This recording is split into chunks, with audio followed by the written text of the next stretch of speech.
د سیمې هیواد او د نړۍ تازه خبرونه هر غړي د کندوز رادیو څخه مه هېروئ.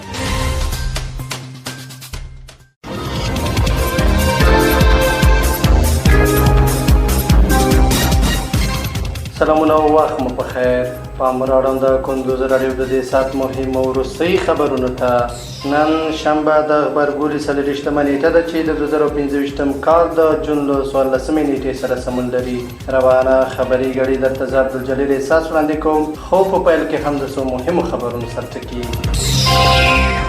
د افغان کډوالو د ډلهییز بیرته ستنېدو له امله د بشري ناورین خبرداری. په بدخشان کې د سیلابونو له امله 3 تنه مړه شوي. له کابل څخه تر بند امیر پورې د موټر سایکل ځغلونې سیالۍ پیل شوې. او د اسرائیلو نظامي برید پر ایران کورنۍ او نړیوال غبرګونونه. اوس هم بشپړ خبرونه.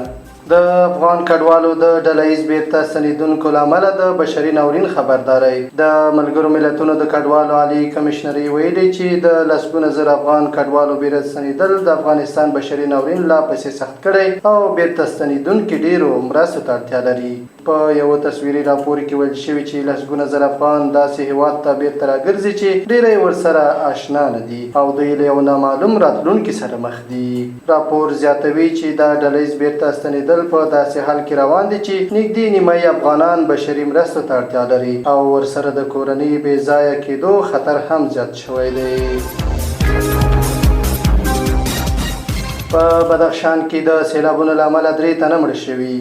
د سختو اورښتونو او سیلابونو له امله د بدخشان ولایت په یو شمېر ولسوالیو کې 3 تنه مړه شوي او مالي زیانونه اوښتي دي. مولوي محمد اکرم اکبري د بدخشان د پیښو پر وړاندې مبارزې ریاست مشر ویلي چې د لومړنیو راپورونو له مخې په جرم اردوج راغستان او ارغنجخوا ولسوالیو کې ډېر تاوانونه اوښتي دي. هغه زیاته کړې چې د یادې ادارې ارزونې ډلې د اغېزمنو سیمو لورو ته استول شوي دي او ژر به د عاجلو مرسته لړۍ پیل شي.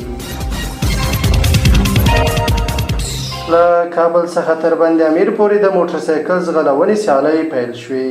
د افغانستان د اولمپیک بدني روزنې او ورزش عمومي ریاست خبر ورکړی چې د لوی اختر په ویاړ د موټر سایکل ځغلونې دوستانه سیالۍ پیل کړي چې 10 ورزشکاران پکې ګډون کړی دی.